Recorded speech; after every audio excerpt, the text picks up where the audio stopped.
A Máquina do Silêncio Parte 4. O ar estava pesado. Raimundo sentia como se o próprio ambiente estivesse tentando empurrá-lo para dentro da sombra, como um buraco negro faminto. Seus olhos estavam fixos nela, mas algo estava errado. Ela não tinha forma, mas tinha intenção. O silêncio absoluto parecia vibrar. Era como se a própria ausência de som fosse uma entidade, uma criatura feita de vazio, sugando tudo que existia dentro dele. A sombra não se arrastava. Ela esperava. Esperava que ele pensasse. Esperava que ele desse significado ao seu horror. E então ele compreendeu algo muito pior do que tudo que já tinha imaginado. Eles não estavam apagando a mente. Eles estavam transformando as pessoas em sombras. O corpo da esposa, pálido e imóvel, não era dela. A mulher que ele conhecia já era parte do vazio. Ela era o silêncio agora. O desespero foi tão intenso que um grito ficou preso dentro dele,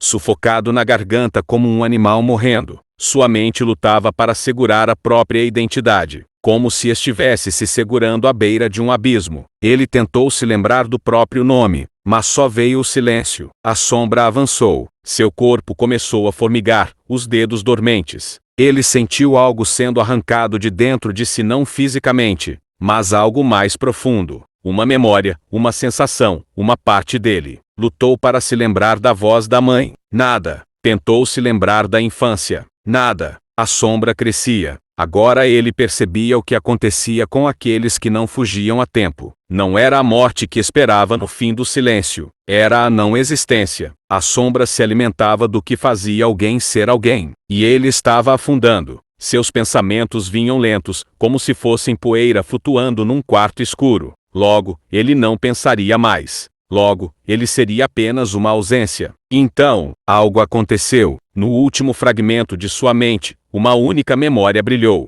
O rádio, a voz. Se você ainda pode pensar, ainda há tempo. A frase explodiu em sua cabeça, como se fosse a última coisa real em um mundo que estava desaparecendo. Ele se agarrou a ela. Se você ainda pode pensar, ainda há tempo. Se você ainda pode pensar. Se você, a sombra já estava nele. Mas então, em meio ao horror, algo estalou. Raimundo riu, não porque estivesse seguro, não porque estivesse salvo, mas porque percebeu a falha. Eles apagavam a fala, eles apagavam a mente, eles apagavam a identidade, mas não podiam apagar o medo. E, por um instante, ele usou esse medo contra eles. O terror que sentia era a única coisa que ainda era dele. E então ele fez algo impossível. Ele deu um passo dentro da sombra, e sussurrou dentro dela. Eu vejo você. O silêncio gritou. A sombra se contorceu, como se estivesse sendo queimada por algo invisível.